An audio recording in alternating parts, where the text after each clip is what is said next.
Les 3 techniques clés de l'écoute active. Première technique clé de l'écoute active, la paraphrase. Paraphraser, ça consiste à reprendre les mots de l'autre dans notre bouche. Écoutez, je vais vous faire une proposition pour ce contrat à 10 000 euros. D'accord? Une proposition à 10 000 euros, c'est ça? L'intonation que j'apporte va aller chercher une validation.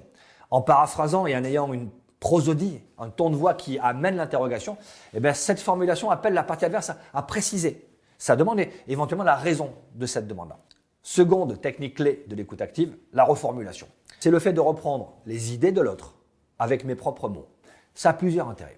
Le premier intérêt, c'est que je vais pouvoir valider que j'ai bien compris ce que la personne m'a dit. Je peux ensuite changer le spectre de sa demande. Par exemple, quelqu'un qui dit « je souhaite avoir une augmentation de salaire ». On peut reformuler par « vous avez besoin d'argent, c'est ça ?» Je reformule la compréhension « c'est de l'argent que vous voulez ?» Mais j'ouvre aussi la porte sur une autre proposition. Oui, l'argent, mais je veux aussi la reconnaissance. D'accord. Je suis en train, par de l'interrogation, paraphrase, reformulation, de clarifier le besoin et l'intérêt de la personne qui est en face de moi.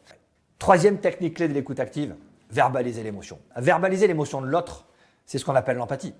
Empathos, ça veut dire souffrir dans l'autre. C'est-à-dire ressentir ce que l'autre ressent sans le partager. Quand je reconnais que quelqu'un est en colère, j'accepte que l'expression de sa colère, ça légitime.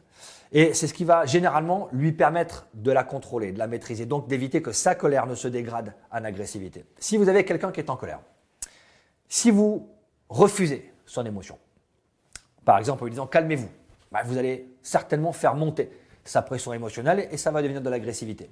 Si vous niez son émotion en ne manifestant aucune réaction par rapport à sa colère, même chose. Vous êtes en train de nier le droit qu'il a ou qu'elle a d'être dans cette émotion. En verbalisant l'émotion, vous allez la rendre crédible et légitime. Et c'est ce que je fais souvent face aux gens en colère. J'évite de dire « je vous comprends ». Parce que je vous comprends, c'est difficile. Comment je peux vous comprendre? Je ne vous connais pas vraiment. Donc je désamorce. Vous savez, je ne peux pas comprendre ce que vous ressentez parce que je ne suis pas à votre place. Mais dans ce que vous me dites là, oui, je comprends que vous soyez en colère. Le fait de dire ça, et c'est la technique de verbalisation de l'émotion, va légitimer l'émotion de l'autre et va lui permettre de la contrôler pour qu'elle ne se dégrade pas à l'agressivité.